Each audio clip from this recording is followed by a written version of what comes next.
निवडणुकीची रणधुमाळी संपताच ठाणे महापालिका प्रशासनानं थकीत मालमत्ता कर आणि पाणीपट्टी बिलांच्या वसुलीला जोरदार सुरुवात केली आहे. ठाणे महापालिकेचा आर्थिक गाडा रुळावर आणण्यासाठी प्रशासनानं कंबर कसली असून तिजोरी भरण्यासाठी पालिकेनं मोहीम सुरू केली आहे.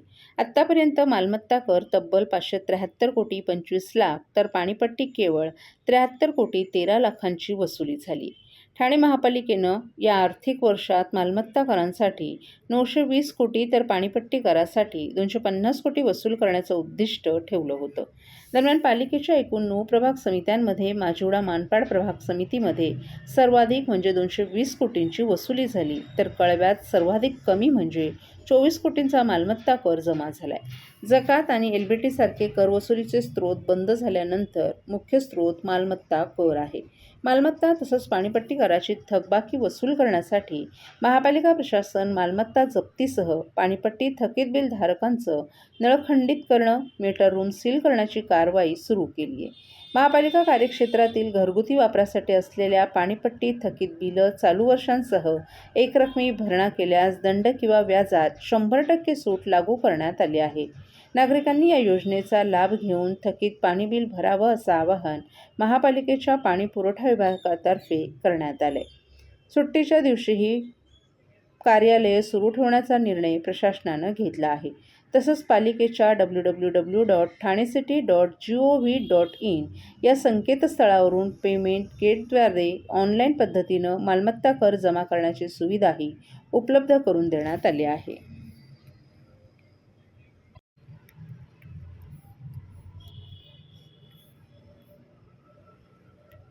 जखमी अवस्थेत सापडलेल्या कोकिळ पक्षाला वेळेवर मदत मिळाल्यानं त्याचे प्राण वाचलेत. ठाणे महानगरपालिकेचे वाहन चालक गोरे आणि जाधव यांनी ठाणे महापालिकेचे कर्मचारी आणि पक्षीप्रेमी भरत मोरे यांना फोन केला, तर भरत मोरे हे तात्काळ या ठिकाणी पोहोचले. ठाणे महानगरपालिका मुख्यालय येथील जन्ममृत्यू विभागाच्या बाहेरच्या बाजूला एक कोकिळा जखमी अवस्थेत बसलेली मोरे यांना दिसली. कावळे तिला टोचा मारत होते. कोकिळेला पकडायला गेल्यावर ती जन्ममृत्यू विभागात गेली, तर तिथेही तिला पकडलं. ती घाबरली होती. भरकटत ती या ठिकाणी आली असावी. तसंच तिच्या उजव्या पंखाच्या बाजूला थोडी जखम झाली होती. शुश्रूषा करून कोपरीच्या मिठागर येथील निसर्ग अधिवासात तिला आता सोडण्यात आले. भरत मोरे यांनी याआधीही 50 पेक्षा जास्त पशुपक्ष्यांचे जीव वाचवलेत. जखमी पशुपक्ष्यांना वाचवा असं यावेळी भरत मोरे यांनी नागरिकांना आवाहन केले. कोकिळ मला जन्ममृत्यू विभागाच्या बाहेर होता, तो सापडला. त्याला कावळे टोचा मारत होते. ठाणे महानगरपालिकेचे ड्रायव्हर आहेत, त्यांनी गोरे यांनी मला फोन केला आणि त्यांनी सांगितलं की तिथे कोकिळ्याला कावळे टोचा मारत आहेत. तसं मी महापालिकेचाच कर्मचारी आहे आणि मग मी लगेच आलो आणि त्या कोकिळ्याला पकडला. तशी ती थोडीशी उडत होती आणि मग नंतर ती मला मिळाली. आता तिला साळुंक्या दिसतात. कोकिळ हा दुर्मिळ पक्षी आहे, हा दिसत नाही सहसा. काय वैशिष्ट्य आहे? हा पक्षी सहसा मिळत नाही. हा झाडाझुडपामध्ये असतो आणि कीटक वगैरे खात असतो. आता हा थोडा लहान आहे हा आणि भरकटलेला असं वाटते तो, त्याच्यामुळे त्याला कावळे टोचा मारत होते. पुढचा उपचार ह्याच्यावरती काय करणार? ऍक्च्युली याला पहिला बघणार मी, याला थोडं खायला वगैरे देणार आणि पाणी वगैरे पाजणार, घरी घेऊन जाणार आणि याला थोडंसं हे करणार आहे, थोडी शुश्रूषा स्टार्टिंगला. नंतर समजा तो उडायच्या जर तयारीत असेल तर त्याला उडवणार, नाहीतर मग त्याला CPCA किंवा SPCA हॉस्पिटल ब्राह्मणला इथे नेऊन देणार.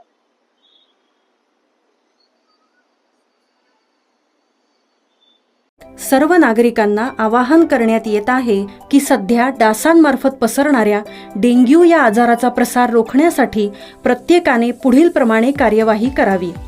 डेंग्यू आजार एडिस इजिप्ती हा डास चावल्याने होतो. या डासांची पैदास साचलेल्या किंवा साचवलेल्या स्वच्छ पाण्यामध्ये होते. 8 दिवसांपेक्षा जास्त दिवस पाणी उघडे व साचून राहिल्यास त्यात डास अंडी घालतात.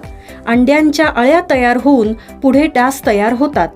यासाठी आपल्या घरातील पाणी साठे उदाहरणार्थ बॅरल्स, पिंपे, टाक्या, हौद, रांजणे इत्यादी दर आठवड्याला रिकामे करून घासून पुसून कोरडे करून पुन्हा भरावे. एक दिवस कोरडा दिवस म्हणून पाळावा. पाणी साठ्यांना घट्ट झाकणे बसवावीत किंवा जुनी साडी, चादर, धोतर यांनी बांधून झाकून ठेवावीत, म्हणजे डास त्यात जाऊन अंडी घालणार नाहीत. घराच्या गच्चीवर, आजूबाजूला, अंगणात कोठेही पाणी साचू देऊ नये. भंगार सामान उघड्यावर टाकू नये. उदाहरणार्थ टायर्स, प्लास्टिक सामान, कुंड्या, टाकाऊ वस्तू इत्यादी. अशा सामानात पावसाचे पाणी साठून त्यात डेंग्यूच्या डासांची पैदास होते. घरातील कूलर्स, फ्रीजच्या पाठीमागील ट्रे हे देखील वेळोवेळी कोरडे करावेत. लक्षात ठेवा, नुसत्या फवारणीने डास घनता कमी होत नाही, तर त्यासाठी डास पैदास ठिकाणे नष्ट करणे ही आपल्या सर्वांची जबाबदारी आहे. कोणताही ताप अंगावर न काढता जवळच्या शासकीय रुग्णालयात मोफत औषधोपचार घ्या.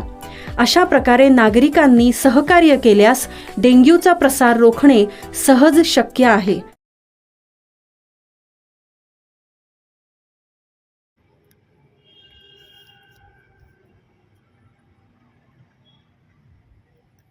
माघी गणपती विसर्जनासाठी ठाणे महापालिकेची पर्यावरणपूरक व्यवस्था.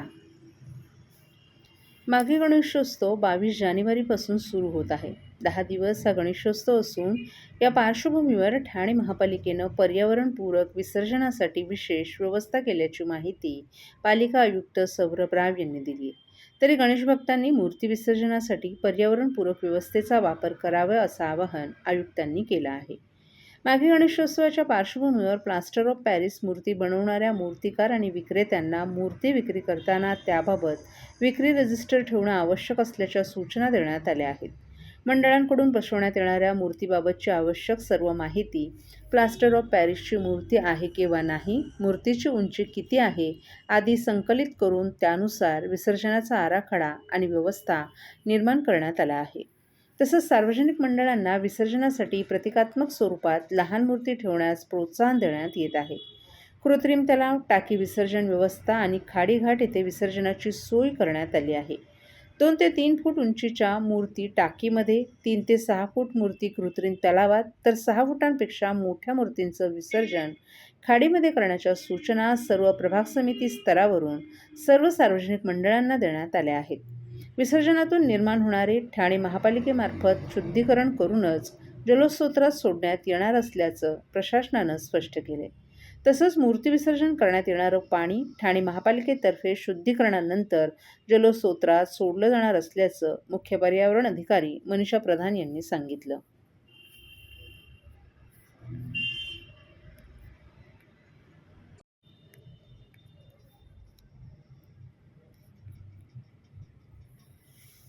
MIM पार्टीच्या तिकिटावर निवडून आलेल्या रिक्षावाला नगरसेवकाची जितेंद्र आव्हाडांवर सडकून टीका. ठाणे महानगरपालिका निवडणुकीत एक रिक्षावाला नगरसेवक झालाय. मुंब्रा येथील प्रभाग क्रमांक 30 मधून या रिक्षावाल्यानं निवडणूक लढवली होती. MIM या पक्षानं या रिक्षावाल्याला निवडणुकीच्या रिंगणात उतरवलं होतं. नफीस अन्सारी असं या नगरसेवकाचं नाव असून मुंब्रा परिसरात रिक्षा चालवून संसाराचा गाडा हा नगरसेवक हाकत आहे. आपण नगरसेवक होऊ हा विश्वास होता, कारण रिक्षा चालवताना वॉर्डात झालेली चुकीचं कामं आणि नागरिकांच्या समस्यांचा रोज सामना करत असताना त्यांच्या समस्या सोडवण्यासाठी आपण काय करू हे लोकांना समजावून सांगत होतो. आपण आधीपासूनच प्रचार सुरू केला होता आणि आपल्याला MIM पक्षानं संधी दिली, त्या संधीचं आपण सोनं केलं. नफीस अन्सारी यांनी यादेखील आपलं नशीब आजमावलं होतं, परंतु तेव्हा त्यांना अपयश आलं होतं. मात्र खचून न जाता गेली अनेक वर्ष त्यांनी आपला जनसंपर्क वाढवला. त्याचा परिणाम म्हणजे यंदा ते नगरसेवक म्हणून निवडून आले. फेरीवाले समस्या, स्वच्छ पाणी आणि सर्वात महत्त्वाचं म्हणजे हडपलेल्या आरक्षित जमिनी आपण मुक्त करण्याची कामं करणार असल्याचं अन्सारी यांनी सांगितलं. त्यांनी प्रचारादरम्यान देखील रिक्षा चालवून प्रचार केला. दिवसा प्रचार आणि रात्री रिक्षा चालवून कुटुंबियांच्या गरजाही त्यांनी पूर्ण केल्या आहेत. कई झेलनी पड़ी, अब क्या बताऊं मैं, क्योंकि घर भी संभालना था, लोगों के समाज सेवा भी करनी थी, लोगों की खिदमत भी करनी थी, दोनों चीजों को एक साथ करना थोड़ा डिफिकल्ट। तो आप सवाल में किस तरह से उठाएंगे, क्या क्या बिल्कुल बेबाकी से उठाएंगे। क्योंकि आज पिछले नगर सेवकों ने वही तो नहीं किया। उन्होंने जहां बोलना चाहिए था महासभा में, वहां पर ना बोलते हुए रास्तों पर जगह जगह पे धरने आंदोलन के सिवा कुछ नहीं किया। उनको रास्तों पर धरने आंदोलन से ज्यादा जो है ना महासभा में बोलना चाहिए था। हम बोलेंगे, हम 5 जो चुन के आए ना यहाँ से, ऑल इंडिया मजलिस इत्तेहादुल मुस्लिमीन के नगर सेवक, हम 5 महासभा में बोलेंगे, सड़कों पर नहीं ज्यादा बोलेंगे। हम कौन से मुद्दे रहेंगे, कौन से विकास के काम अब तक यहाँ पे नहीं हो पाए? इस शहर में विकास नाम की चीज ही नहीं है। विकास का वहां से शुरू करना पड़ेगा, ऐसा मामला है। ना नानी पार्क है, ना गार्डन है, ना प्ले ग्राउंड है, ना बच्चों के खेलने के लिए कोई जगह है, ना ढंग का कोई मोहल्ला क्लिनिक कहीं नहीं है, कहीं जिम नहीं है, कहीं पर लाइब्रेरी नहीं है, यहाँ तक के लीगल मार्केट नहीं है। अरे लीगल मार्केट भी छोड़ो, चलो मैं आपको बता दूं, पूरे रास्ते पर एक सिग्नल नहीं है, कहीं पे पब्लिक के लिए शौचालय नहीं है, एक एकलौता एक फ्लाईओवर ब्रिज है, उसको कलर नहीं कर पाए लोग। देख लो आप, उसका कलर उतरा हुआ है पूरा। तो ये सारे काम इंशाल्लाह हम लोग करेंगे। ठाणे महापालिका निवडणुकीत शिवसेना शिंदे गट आणि भाजप युतीने 131 पैकी 103 जागा जिंकल्या असल्या तरी युतीतील कोणत्या पक्षाचा महापौर, उपमहापौर, स्थायी समिती सभापती होणार याविषयी राजकीय वर्तुळात वेगवेगळ्या चर्चा रंगल्यात। असं असतानाच आता पालिकेतील स्वीकृत नगरसेवकांची संख्या 5 वरून 10 करण्यात आली असून या पदांवर वर्णी लावण्यासाठी उमेदवारीपासून वंचित राहिलेले तसंच पडेल उमेदवारांनी पक्षनेत्यांकडे मोर्चेबांधणी सुरू केल्याचं वृत्त आहे। ठाणे महापालिकेच्या निवडणुकीत महापालिका क्षेत्रात 16,49,869 इतके मतदार होते। त्यापैकी 9,17,213 मतदारांनी मतदानाचा हक्क बजावला। या निवडणुकीसाठी एकूण 649 उमेदवार निवडणुकीच्या रिंगणात होते। त्यापैकी ठाण्यात शिवसेना शिंदे गट पक्षाचे 7 उमेदवार बिनविरोध निवडून आले। त्यामुळे 125 जागांसाठी 643 उमेदवार निवडणुकीच्या रिंगणात होते।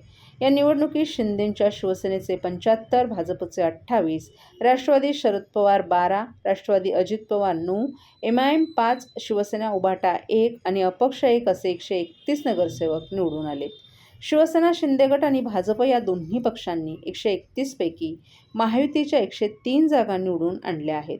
शिंदे यांच्या पक्षाला 75 जागा मिळाल्यानं या पक्षाचा महापौर होणार हे आता स्पष्ट झाले। महायुतीच्या गणितात भाजपला उपमहापौर पद मिळेल अशी शक्यता आहे। असं असतानाच भाजपचं ठाण्यातील निवडणूक प्रमुख आमदार निरंजन डावखरे यांनी पक्षाला किमान 2 वर्षाचं महापौर पद मिळावं अशी आग्रही भूमिका मांडली आहे। यामुळे महापौर कुणाचा यावरून वेगवेगळ्या चर्चा रंगल्या असतानाच आता पालिकेतील स्वीकृत नगरसेवक या पदांवर वर्णी लावण्यासाठी उमेदवारीपासून वंचित राहिलेले तसंच पडेल उमेदवारांनी पक्षनेत्यांकडे मोर्चेबांधणी सुरू केल्याचं वृत्त आहे।